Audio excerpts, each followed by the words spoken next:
You are listening to the Education Instigator podcast with Daneé and Jay. Time to disrupt the status quo and ignite a fire for educational equity. Good day, everyone. Welcome back to another podcast of Education Instigators with Jay and Daneé, or Daneé and Jay. Whichever one you like more goes first. I'm gonna start this off with Daneé telling you what we're gonna talk about today. So Jay and I were having a conversation maybe a couple weeks ago, and we were discussing our upbringing and just the ways that we look at and attribute a person's Blackness and deem whether or not it's valid. And this was something we touched on in our very first episode, but then it became really relevant more recently in light of Issa Rae, and there was conversation around her and her movie One of Them Days with SZA.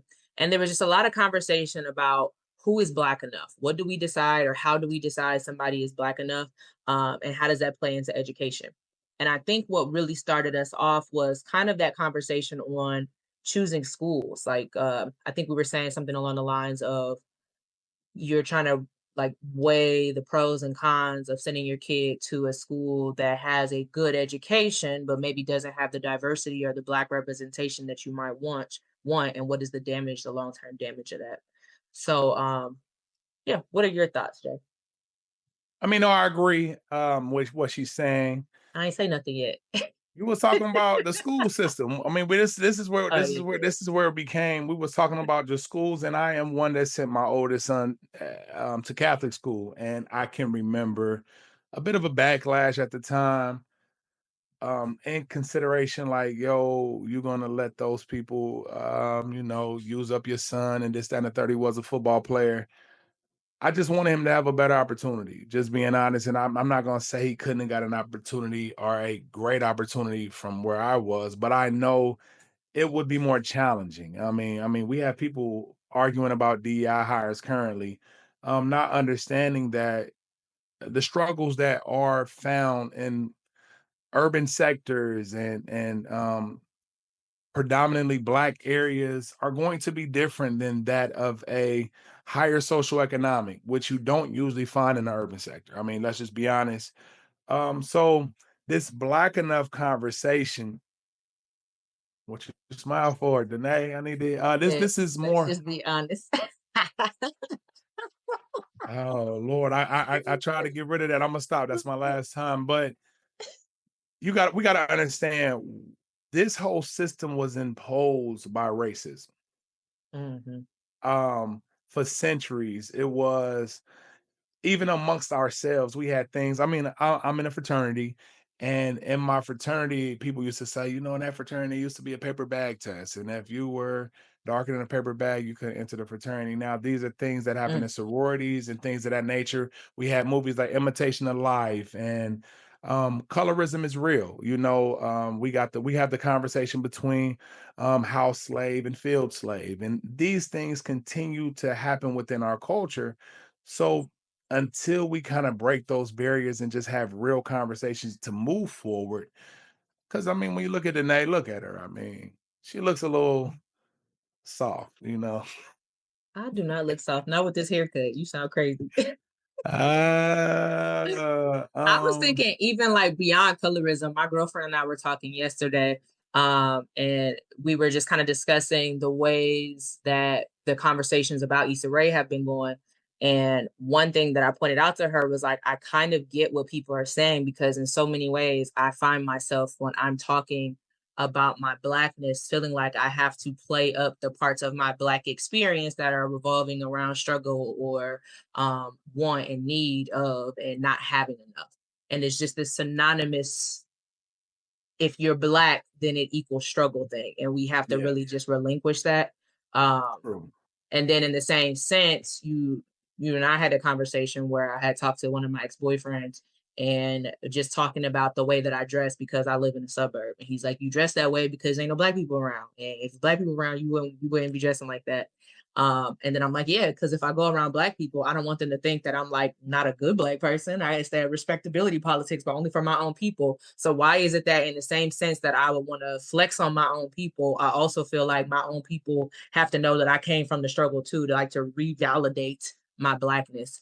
And so that was just a really interesting conversation. But I think the angle that we were taking it from was like, even, you know, you sent your son to a school that what is it? You said it was a white school, right? Or Correct. majority white Predominantly school. white. I mean, I think it was about 13% minority within the building.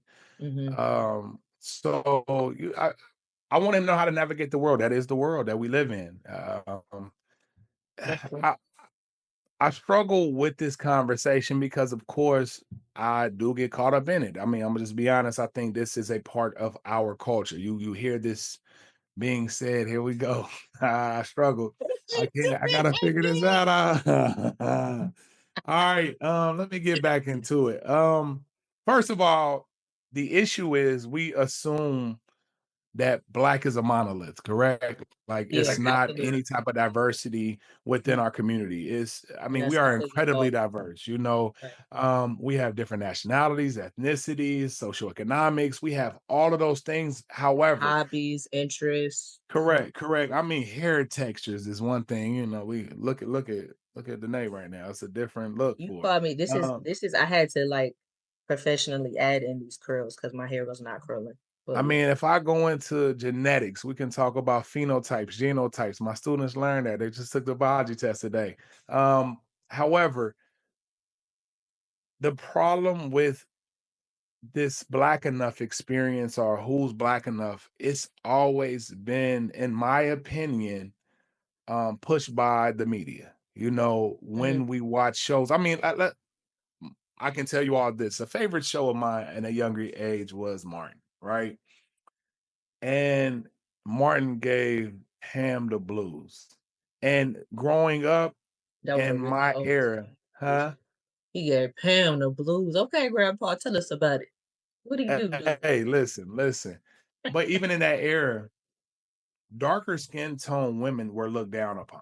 I mean, if you watched videos and things of that nature, it was always lighter skin, fair skin women that were considered to be beautiful, and darker skin in any kind of television show was the ones that they laughed about. So I like that we have progressed from that, where you look at television now and see all skin tones being put on a pedestal or looked at as beautiful. Me growing up in the 90s, that was not the case. So that conversation continued to be perpetuated with those within my culture. Now, I don't know about Daneé and what they saw. I mean, she grew up a little bit after I did. So I want to hear your take on that. We are not that far apart. You sit here and say this every time that we have conversations, and now you want to act like I just had a whole different, Hey, a whole hey, different Daneé, assortment of TV shows. listen. I We was out watched the of high same. school. I was, what am I, 8? I'm 8 years older than you, right? Mm-hmm. I was So like a I mean, I'm decade. trying to think like what shows would I have had that you didn't have? To me, it was more like having No, no, representation. no. I would say in the 90s, you all had this glorious heyday of black media where it was black people who were black professionals. They weren't only talking about black struggle. It was like the Cosbys just like really pushed in this whole genre of just blackness, pride, all of that, right? And then around the 2000s, I felt like there was a cultural shift where it was like, let's be more diverse. Let's see how we can make our music appeal more to a white audience. Let's boom, everything, right? Even don't get me wrong, I absolutely know the history. I know that's really ours anyway. But at that point, it was for a different type of audience. We became much more into the pop sound. Our movies started to like dwindle a little bit.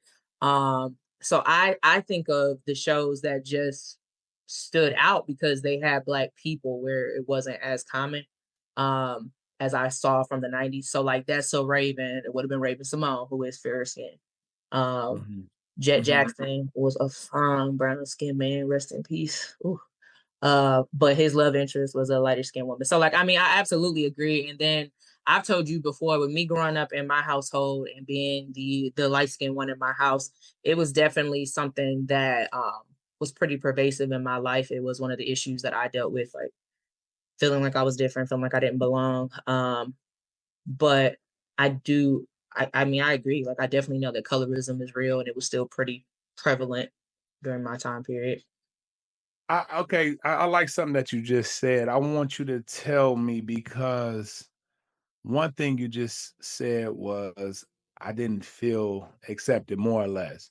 Do you think gatekeeping is something we do a lot of with No, that? absolutely. And so that was kind of what the whole Issa Rae conversation was about. Cause I don't know, because you're so old. I don't know if you're familiar with Issa Rae, but I know, I'm just not into her, okay. okay? I know So exactly who she is. I mean, So the whole concept behind Issa Rae's work has always been to highlight the Black experience from an awkward Black girl, the girl that is not the typical stereotypical cover girl, right? But a lot of people have taken her platform and decided that she's trying to tell like Black hood stories, and that's never what I've gotten from her work anyway. But I will say one of those days has some like hints at that a little bit. But I think even if you are a Black kid from the suburbs, if you connected to family from different parts, you're gonna experience it all. Like, I got my country family, I got my hood family, I got my super safe family who may or may not like interact with that same group. So I think that the issue there was, how valid is Issa Rae's experience? Can she really talk to Blackness? And that goes back to what you said about Blackness not being a monolith. But that is something that I still struggle with, because I look at my son, who does go to a predominantly white school, where, you know, my son takes school pictures and he is a little bit fairer skinned. But you a can't even little? see, like, I mean, he the same color as me. No, he's lighter than you. Dez is No, lighter he's than you. not. He's not. His dad is darker than me. It doesn't matter. The point is, you can barely see him in a class photo because he kind of blends in. Um, and then really wanting him to feel proud of his Blackness. Like, there was one point where maybe like a book showed up with like a Black pride theme. He's like, "Oh, mom, this is something that I know you would like." And I felt like, do you not feel your Blackness? Like, do you not feel Yeah. like you're a part of this community? And so I mean, from a very early age, I've been trying to instill in him that pride, that Black power. But it's tough to say that when you're not with Black people. And as of now, there's no shade to his school. His teachers have been wonderful. His friends, the families that I've built relationships with, everybody has been so great. But I know for me personally, when I got to junior high is when I first experienced suburban schools and really got hit really hard with those microaggressions. Um, we've talked before, but just kind of those comments that teachers will make, like, "Oh, well, if Daneé can do it, anybody can." It's like, what is that supposed to mean? Or, you know, the Black girls just weren't the girls that guys liked. Like, it didn't matter, you know what I mean? Or you would like be their secret girlfriend on the side that nobody would talk about because they was only dating the white girls. So it's like little things like that in those formative years of, you know, adolescence, where you're really developing your psyche. I would say a lot of that stuff was super hard. Like, it was really tough being the only Black kid in your honors classes, having people make jokes about the way that I spoke. Like, that stuff was damaging. And I tell people all the time, I just now stopped worrying about the way that I say certain words, like acts. Like, that used to drive me crazy. Up until like 4 years ago, I avoided using the word at all when I wasn't around Black people. So that is the kind of stuff that sticks with you from putting your kids in these type of situations. But similar to you, I was thinking about what was going to be best for my son academically. And I didn't, this is my own fault. I was, you know, this was years ago, so I was a little bit younger. Um, I didn't look at demographics, and I was more so paying attention to like special ed and grade schools ratings and test scores and things like that. And so when I picked a school, that wasn't a consideration. But I know, even talking to my own mom, when she put us in suburban schools, she said like that's one of her big regrets, because yeah, you might get a good education, but you're also learning about things that you don't necessarily want your kids to learn, as little Black boys, little Black girls. You're learning values about yourself that maybe are not true. Mhm. And especially when you're in like junior high and high school, so much of what people tell you, it's no longer just like your family, but it's outside people, your friends, your teachers. So much of that is what sticks with you. And if these aren't safe spaces, then is that the best place for your kid to be, you know? Yeah. I agree. And I truly, and I wish I would have known you a while ago, because I would have told you, build his foundation with his peers first. Like, I mean, and yes, I said, like I said, I sent my son to Catholic school. I'm a major component of Catholic school. I think it's definitely a step up on any type of educational system. However, my son, actually, all of my kids started off within the city. They went to Richard Allen, which was a great charter school at the time. Fell off. I mean, hence why I'm not a big charter school component. We can go into that another day. However, once he outgrew that section. So one thing we've not said is, because of media and because of just what we see or anything, we're feared. I mean, just be honest. So I didn't want my kids to be afraid of Black people. Like, that was my biggest thing. Like, if you put your child in a white environment at an early age, like you said prior, they're going to pick up some of these white microaggressions. Oh man, you can't bring him over. Oh man, he might steal, or and I wanted my kids to know, hey, listen, it doesn't matter where you're from, who you are. I mean, my kids can tell you they talk to white, Black, Asian. It doesn't matter to me. And they never had the ability to build prejudices or stereotypes of others, because they were in a predominantly Black school to start, and in a predominantly white school. So with that type of upbringing, they were able to celebrate diversity, because right now we're in a push of not putting anything in books anymore. So in order to celebrate it, you have to have those experiences. And one thing we don't have within our community are experiences. We don't get to try. Like, my son at school, he was going. All his friends are going to Spain for summer break. You're like, we're gonna go to Canada. They're like, oh man, that's it. So I But went what in I would order push to. back against that is, I mean, we can say, like, based on the numbers, disproportionately, we don't have the economic status that allows these things.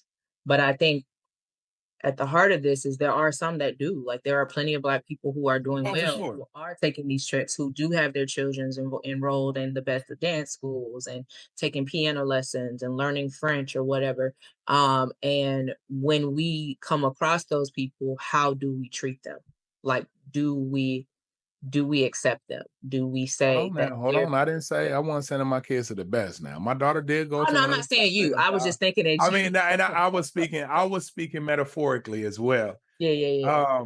Because the thing is, when your kid is well rounded. Now, so one conversation I want to have is, there is a major difference between. It's a contrast between raising a Black boy and a Black girl. I can let my daughter Cassie live her life. She can do whatever she wants to do, because she's gonna figure it out.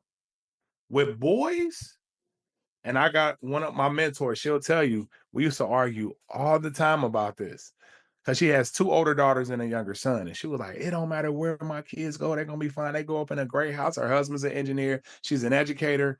They're coming in a gut. I'm like, listen, boys gonna be different. Guess why I know? Because I was one of them. And I think a lot of women don't understand that to be a young Black male in America is way more challenging, because acceptance is so much more harder. I don't even know if I said that right, but it's much more harder to be accepted as a Black male if you don't have the nice clothes, the quote unquote swag. If you're too smart, you're a nerd. Like, all of those stereotypes. Girls in all races want the bad guy. But for some odd reason, in our culture, the bad guy is usually the bottom of the barrel. And you like, son of a gun. What, Daneé? Because Tell me. I don't agree with you on this. Anytime you go into this whole Did you not like bad guys? not really. I told you, even the one bad guy that I Hey, dated, I you started ain't real listen, because Black we though. already had this conversation, and I told you the one bad guy I dated, I knew him before he was that. And what I liked most about him was how good he was. Like, he was a family person. Hey, I liked football players. Like, you said I knew him before he became a bad guy. Like, girl, he did. I a mean, bad guy and I was don't want to say always a in bad it. guy. I don't even want to say a bad guy because I don't like that. I will Okay, you're say right. You're right. his Let me say, circumstances got so that he made decisions that weren't the best. But let me say that. Yeah. They would rather the guy that make the bad choices, right? The good guy that's in high school. I don't think that's all. I think again. I'm not saying all. I'm not saying all, but it's more all of podcast men like you, men with braids and beards. Y'all always trying to say that women out here just liking bad guys, and you don't. I literally said bad choices, and I didn't say all. I'm saying majority. All. I'm not gonna. I'll say it's a higher percentage. I'm gonna say it's a higher percentage. Guess what? I'm gonna tell you this. I'm in a predominantly black school right now, and most of these girls ain't dating a good dude. The good dudes are the ones that's getting laughed at. But after they graduate, grow up, and kind of figure out who they are, they're gonna be fine. But you're very awkward as a young black male in high school, and when you're trying to navigate like 1 foot in, 1 foot out type feeling. I don't know. I mean, Daneé, we can argue about this forever. But I won't argue with you. I do feel like the challenges of being a black male are more difficult. I will agree with you on that. I feel that we are allowed to navigate in spaces differently than you all are. And like, I know we always do that. If you were white and you woke up black, how would you feel thing? I wouldn't want to wake up and be a black man. Like, I agree. Like, I can see that you all have things a little bit. But what would you do if you woke up as a black man? Nah, I'm joking. I can't say it on our podcast. But, no. So, I mean, I definitely feel like your experiences are different, more challenging. I just disagree on the fact that like your upbringing and the way that being in a white space that is not validating would be, because I feel that doesn't take into consideration even the standards for beauty. Like, I feel men, and this is not just a black man thing, men in general, you got a good personality, a girl will want you. If you tell some good jokes, you got money, if you have, like, it's true though. Yes, it is.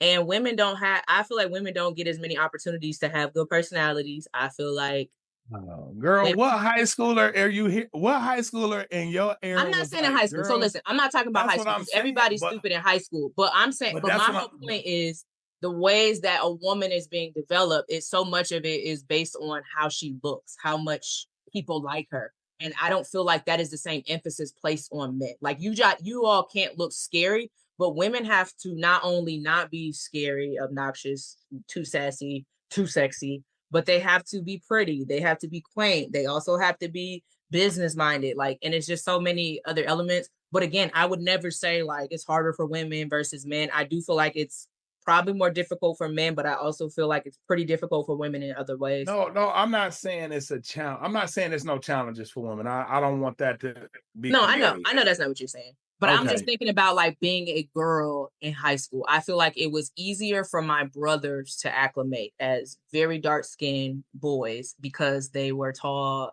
and good at sports. You know what I mean? Again, you said two things that make any black male easy to acclimate: height and athleticism. An athlete can go to any school in America and they're gonna love him. He's great. He's this. But I'm talking about that. But what can a girl do that makes her good anywhere in America? Other than be pretty. Cute.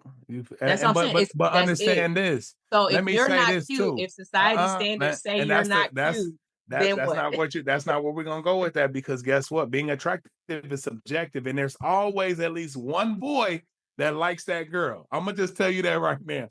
It's more guys sitting in the high school lunchroom, sitting with their friends, wishing they could get a girl versus. You know what would be so fun for this if we had some of our students. I think that would be so hilarious. Let's do that. I think so we can hear what they're gonna say. Let's get their perspective. I'm about to do a poll. I'm gonna say, is it harder to be an unattractive male or unattractive female? So your poll is about to be way too specific. But I got that from you. That's how you do polls. Now,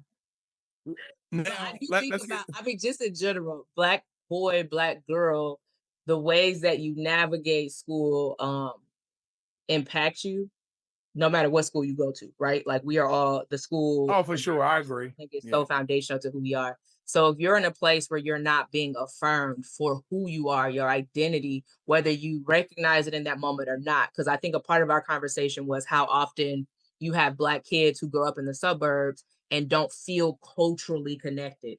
And then they go to college and it's like an awakening. And then we kind of side eye those people because it's like, don't try to talk to me about being Black. I've been Black my whole life. You just realized you were Black. Yeah. And just that whole conversation of why is their Black experience not validated? Because that is still a real Black experience. But it's also what's not taught. Like, we're not willing to teach these things in school. Like, everything about Black history is not bad. Now, it's some negative stuff happened at the end. Like, to not talk about Tulsa 1921 is ridiculous, right? To know how, huh? Go ahead. I mean, no, I'm saying everything ended. It wasn't happy endings for these great stories. Like, I can talk about Tulsa 1921, how the Blacks ran this area, had their own everything, and to be bombed. Like, we make it like everything, we were just so down and out. Like, no, we were doing the dang thing. Like, you can go to Winston-Salem, you can go to so many. My son goes to Winston-Salem State, and I read about Winston-Salem, North Carolina, how they had their own bus lines, their own hotels, their own taxi companies, and eventually white America was like, why are we letting them get their own money? We need to bring this back to us too, So we don't give these histories. We talk about the Ruby Bridges. Did I make that up? Is her name Ruby Bridge? Okay, I'm like, why does that sound like a singer? Sorry, guys, I may not be Black enough. Now look, I'm like, yo, I mean, but when we heard about the Little Rock Nine. Yeah, we don't tell enough of the complete stories. That's why Correct. The class, I told them my favorite point in history is Reconstruction. So like you said, obviously Reconstruction did not end up well, and it gave us the emergence of Jim Crow laws, Black codes, the resurgence of the KKK. Mm-hmm. But the important part in Reconstruction and the way I teach it is the clear beliefs of these Black people who had recently received freedom by their country, right? Yeah, and it was this complete embodiment of American ideals. Like, we are going to go after the dream fully, totally. We're going to look into politics. We're going to start our own businesses. We are going to create schools. We are going to get into the medical field. We're going to run banks. Like, all of this is stuff that was happening in the Reconstruction. And I tell my students all the time that is the biggest disappointment for me when we teach history, because we don't talk enough about that. That is a mindset that no matter how bad things just were yesterday, we said that's not who we are and we'll make a change. And so I agree with you. There was a deliberate restructuring of that mindset by those in power through propaganda, through, actual legislation, through terrorism, to shift that mindset. And unfortunately, we are still working with a lot of people who have not been able to move on from that mindset. However, I agree with you. It is about us not being a monolith. Like, I share Octavia Butler's short story, Blood Child, with my students. And there's so many of them that are just like, this story is freaking weird. Why would you make us read this story about robots putting babies in men? And I'm like, I know, it's crazy, right? But everybody else gets to have their weird stories. And everybody else gets to say, well, this is for this type of person. And we types of people in our groups too. And sure enough, there are a handful of people every class that go, this is the best story we ever read. Yeah. I need you all to know that. Like, I need you all to hear this alternative rock artist. I need you to know that there's this Black neurophysicist. Like, I need you to see that there are so many other outlets for you and you don't have to be a monolith. And one of the things I tell them, obviously I didn't have the HBCU experience personally. I only had it through partying. But with the HBCUs, what I loved about them, and even with me being an adult and going into different locations and areas and probably still partying, what I noticed is you are surrounded by Black people, and we all share that, right? But we're so different. Like, you get the full spectrum of Blackness when you go to for sure truly Black spaces, and you really get to see we are so diverse. Even in this for sure sharedness, we're different. I mean, as an HBCU grad, I mean, you're 100% correct. I mean, to come from Ohio and go to school in North Carolina and see so many different aspects of the East Coast, from Florida to DC to PG County to Baltimore. I mean, New York, you see so many. And the thing is, like you said, the coolest thing is it's all black. So it's not one of those things like, oh, this might be a white thing. You're like, we're all, I mean, my first time ever seeing a pair of Parasuco jeans was in North Carolina. This was major back in the night. I had no clue, right? She's like, what is Parasuco? But when I was growing up, all we wore was Tommy and Polo. It was Tommy Polo Nautica. That's literally it. When I got to North Carolina, it was a totally, like, the people from New York are wearing something I've never heard of. People from Florida, you're like, you guys don't know what polo is? Oh yeah, well, you know what that is. We don't wear that. And you're feeling like you're in the in crowd, and you're like, yo, this is just cool in Ohio. Hold on. You know, so you learn again, like you said, we learn that being black is not just this monolith. We learn to broaden the definition of what being black is. You learn that there are some people that came from single parent homes. You learn that some people came from very high socioeconomic homes, or people that had mothers that were doing amazing without a father. You know, we always hear that, oh, it's a single parent mom. She's doing the best she can, working 3 jobs. Fish too hot in the grill. Took a whole Fish don't burn is it fish don't burn in the kitchen?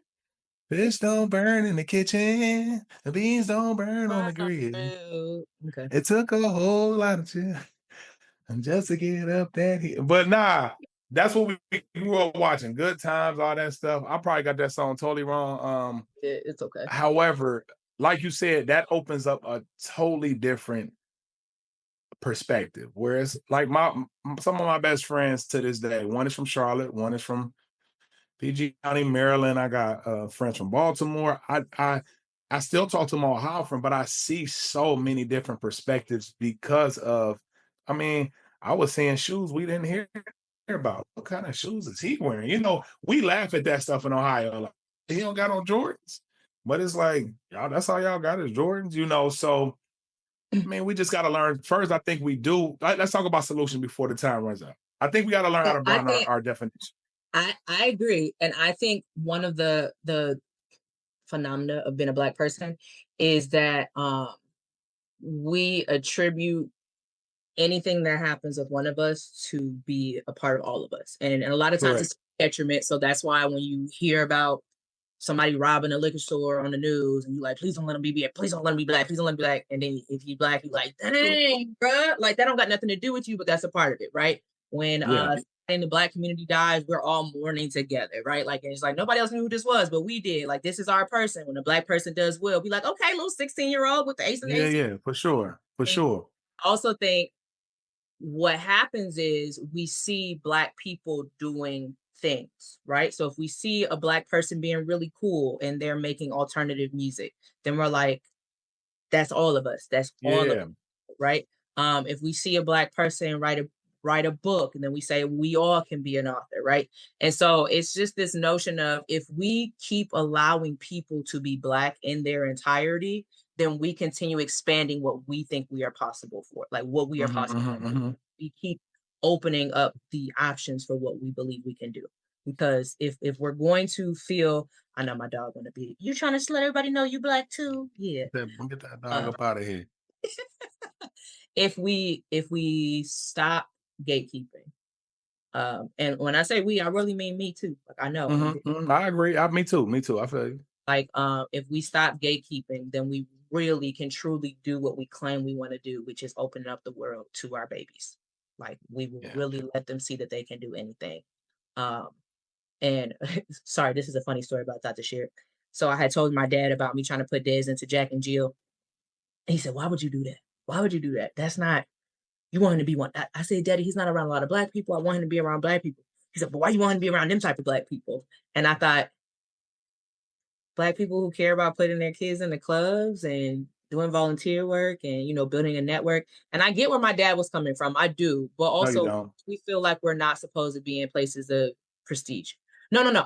I'm saying I get why my dad said that, because get it out of here, Des. my whole family just want to be in here today, I guess. Now y'all can also. Now, let me say this real quick on that note. One thing we as Black males, and I'm gonna say this to any Black male that's willing to listen to me, we have to learn to stop feeling like we have to put our sons in areas to toughen them, right? I think we get this struggle of, like, I can remember people like, Chase ain't gonna be no real N-word. Like, bro, I don't care. Like, what is that? You know what I'm saying? Because the grand scheme of things is, guess what? Dez is going to be 25 one day. What is your goal for him at 25? Don't look at what is your goal for him at 15. Like, okay, cool.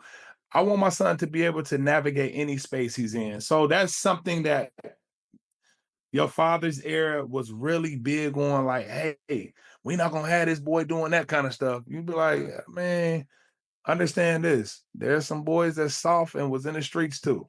Like, we're not gonna, that doesn't toughen you up. Who they are is who they're gonna be. Mm-hmm. No, that's my soapbox. No, I mean, I definitely agree with that. And I feel like that is so true. Like, our boys deserve to feel put on a pedestal. We don't have to humble our children. We don't have to drag them through the mud. And so that takes some of the guilt off of my back with the school that Dezmond is in. Like, what I love for Des to be in a place where there is Black excellence, yes. And if it works out that way, that'll be fantastic. But I do feel like he's still learning the lessons he needs to learn now. I make sure he goes and sees his cousins. We do what we can to keep him well-rounded. And he definitely knows he's Black. Like, I don't know how much it means to him yet, but he definitely knows. And that's all we can do, is just keep letting him know, letting our kids know that your Black experience is real, no matter who it is, what it is. And if you want to learn more, you can just get to know more Black people. Because just like we say, the way that you learn about any other person is to get to know them. Some of us just need to learn more Black people. And as we close, don't just get to know them, validate what they're saying. I mean, we have an issue of, just because your Black experience may not be the same as my Black experience, yours is invalid. Like, it's crazy, because if I tell, so Dayton, I grew up in Residence Park, and my kids instantly hear that, and I got all the respect. Oh, he grew up in Residence Park. But if I was to say a suburb of Dayton, I get a different response, which that shouldn't be the case. Like, I mean, I can't say which one is tougher, being in a suburban area where you have to navigate white culture as a young age versus being amongst your own peers and just being a little bad kid, I guess. I don't know. I mean, all throughout this, it could be like, yep, you got to work on that. We said, we know we are work in progress. Hey, we're working on it. Yeah, I think that's a good ending place. Stay tuned with us. We have some more conversations going. Maybe we could set up that conversation with our students. That'll be really cool. And hopefully coming up soon, we'll have that conversation on merit-based pay. We still need to hear from more of y'all. So let us know what your thoughts are. Yeah, come on, y'all, get engaged with this. We want to hear what y'all want to hear. Jay, I like talking to her. She kind of cool. Daneé is kind of cool. You know what I'm saying? She look very handsome now. I had to get that on there. But we're going to let y'all go. Education Instigators out. I was laughing. Let me say that clearly. Education Instigators out.